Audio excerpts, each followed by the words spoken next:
Welcome back to the Behind the Nidra YouTube channel.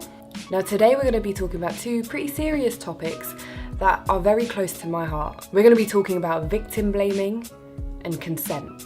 Now first let's talk about victim blaming and what that actually means. Now, victim blaming occurs when the victim of a crime, specifically something like rape or sexual harassment, is held entirely or partially responsible for the harm that has befell on them. It's basically when you're telling a victim of a crime that it's their fault it happened. Now first of all, let's talk about why this is so dangerous. This kind of attitude ends up marginalising those victims and survivors, and usually results in them never actually talking to anybody about it and never reporting it to the police. Instead, they end up blaming themselves. For a lot of victims and survivors, they end up holding this really unnecessary sense of guilt that it's their fault that it happened. For some reason, we live in a world where we convince ourselves that we deserve the stuff that happens to us. But in this particular situation, if you are a victim of rape or sexual harassment or anything along those lines, it is not your fault. No one deserves these things. So what does victim blaming actually look like? Now the following quotes have actually been taken from real cases of rape, sexual harassment and molestation in the last couple years. Victim blaming sounds like this. She provoked him. She shouldn't have worn that. Her skirt was too short. She must have been drunk. And a case recently in Ireland was that her underwear was too provocative and lacy. Now you can probably tell why this topic gets me pretty mad.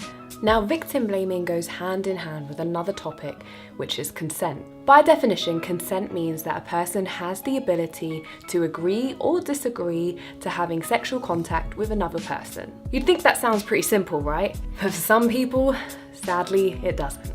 The Thames Valley Police created this amazing video of using tea to help people understand what consent means, and I'll leave a link to that video below.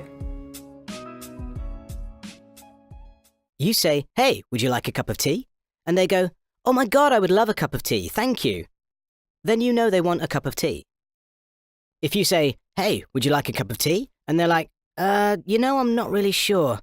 Then you can make them a cup of tea, or not, but be aware that they might not drink it. And if they don't drink it, then, and this is the important bit, don't make them drink it. Just because you made it doesn't mean you're entitled to watch them drink it.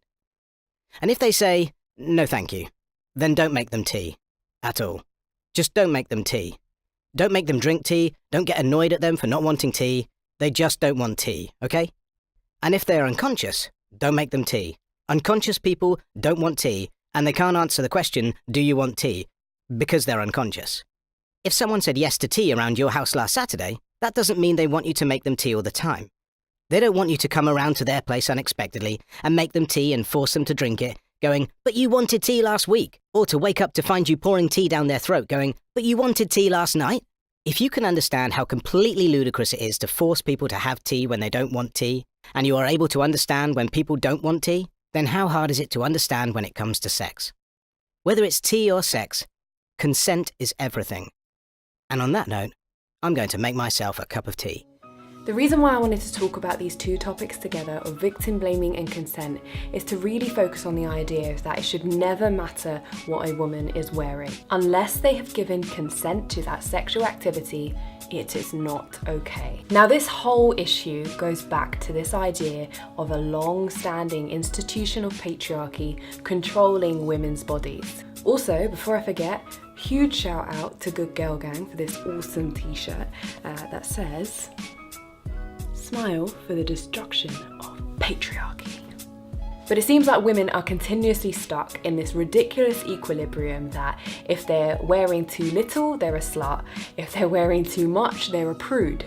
Or what was considered in the news last year is that when a woman is covering up too much, she may even be considered a terrorist. Now finally, what do we actually do about all these issues to do with victim blaming and consent? Now I've come up with 3 ways that we can deal with these issues to do with victim blaming and consent. Number 1 is that we just need to end victim blaming.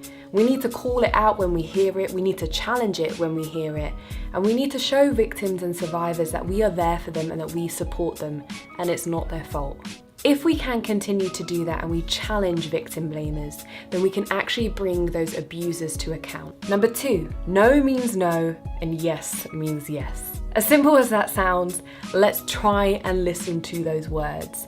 If you are hearing a no, it means no. If you are hearing a yes, it's a yes. Lots of people argue that it might kill the mood or it ain't the right time, but if you're worrying too much about those things and it's unclear about whether that person might be saying yes or might be saying no, then I would hold out and wait. Number 3, stop telling women what they can and can't do with their bodies. This is something that second and third wave feminism has reiterated year after year after year. But even right now, we need to make sure we're not telling women what they can and can't do with their bodies. And that finally, the choices that a woman makes with her body should never be a reason to allow crimes like rape, sexual harassment, or molestation.